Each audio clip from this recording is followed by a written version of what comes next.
Today's show is about John Orr. He was both a California arson investigator as well as California's most prolific pyromaniac. But it gets even more twisted than that. This guy. Okay, let's go. Orr was born on the 26th of April, 1949, and is still incarcerated at the California State Prison, Centinela. At the time of his arrest, Orr was a fire captain and arson investigator with the Glendale Fire Department. John Orr's early career begins right after he graduates from high school. He enlisted in the U.S. Air Force and, after graduating from basic training, enrolled in the Air Force firefighting school. Orr was stationed in Spain and, after an honorable discharge, married his high school sweetheart. They had two daughters, Carrie Lynn and Lori. Shortly after their second child was born, Orr and his wife got a divorce. So, he was married, had a couple of kids, a couple of girls, got a divorce. He was having a tough time because he was trying to get on at the police department, any police department. He took the police department tests, the physical, and he passed the physical fine, but he failed the psych evaluation. That's right. That declined him, that denied him from ever becoming a cop. That didn't apply when he went out for a firefighter position. See, he passed the test there and eventually got on as a fireman with the Glendale Fire Department in California. But here's what this guy would do to help his career, let's say, help his career out a little bit. Maybe just a little. What he would do is Orr would set a small fire nearby his main target. Then he would have this incendiary device, okay? He would have it set up on a timer. And this device generally comprised of a cigarette, matches, and some paper. It was all rolled together and held in place with some rubber bands. He had set a fire somewhere else. The firefighters would respond to that fire. And while they were busy putting out that one, his device would go off in a store or some kind of populated area. And not just a store, but a store open during business hours to get the most effect out of it, to cause the most property damage and the most injuries.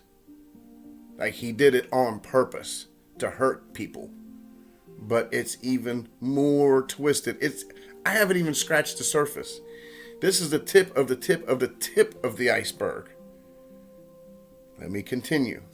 Let me rein it in here, get back on track. So, he would start these fires, the main fire would start, and then he would be a part of the crew that would help fight that fire. Now, you think about that for a minute. Let that roll around in your noodle. Now, to me, that doesn't make any sense. Let me know if that makes any kind of sense to you. Let me know in the comments, because I'm still trying to wrap my mind around this whole concept of Dr. Jekyll, Mr. Hyde, where one minute you're a firefighter, the next minute you're starting a fire. Just between us, I don't get it. Orr's deadliest fire was on October 10th, 1984, when he started a fire in South Pasadena, California, at a large hardware store located in a shopping plaza, killing 4 people. Jimmy Satina, 17, this was at the time when they were killed. Carolyn Krause, 26. Ada Deal, 50, and her 2-year-old grandson, Matthew Troidel. Just a 2-year-old little boy, had his whole life ahead of him. I mean, they all did, but still. I lost a son when I was a younger man, and whenever I hear about children, especially children, getting killed, it hits deep home.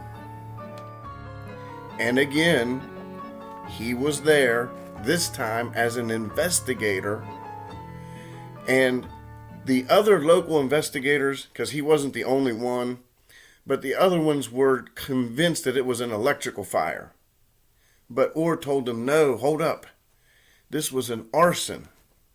He kept pushing this arson. And he was right, because he started the fire. He started that fire that killed those 4 people. And when he had a way out, because the other inspectors, the other investigators said it was an electrical fire, and he was like, no, it was an arson. I'm telling you, it was an arson. Yeah, it was an arson. It was him. That just goes to show you how twisted he was. But stay tuned. And I would like to welcome you to Front Porch Science. I'm Rob, the host. And let me know in the comments what you want more of and what you like. Let me know anything you want to talk about. I'm here for you guys and gals, and I'm here for you all. That's it. I'm here for you all. And I appreciate each and every single one of you from the bottom of my heart. I promise. So, let's get back to it. On with the show. Orr was finally arrested on December 4th, 1991.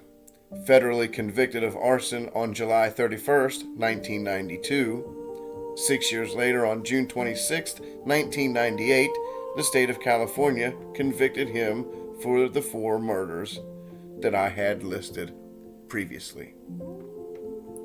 He was finally sentenced to 4 concurrent life terms without the possibility for parole, plus an additional 21 years for arson.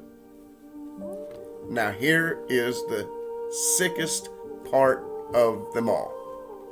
The sickest part of the whole thing.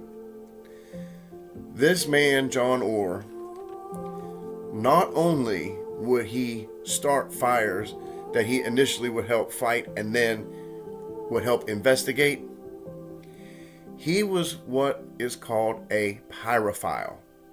Pyrophilia is a real thing. It is a sexual kink. And he got sexually aroused when starting those fires. Now just think about that just for a little bit.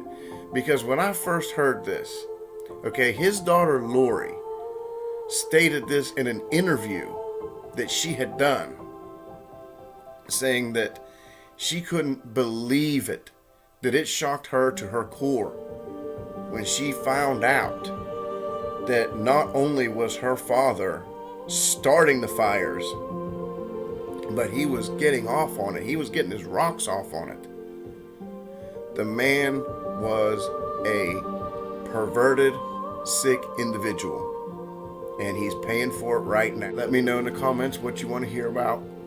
I'm here for you. I want to improve this and make this your home for true crime stories. I want to beat out all the competition.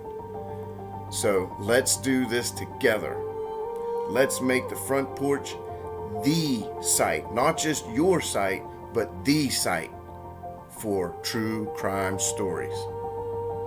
So I'm Rob saying love and respect to everyone. I appreciate each and every one of you. You on the other side of the screen right now, good things are happening. They're coming your way. Just believe in yourself and you can do it. I promise. So have a great day, everybody, and I will see you again next time on the Front Porch.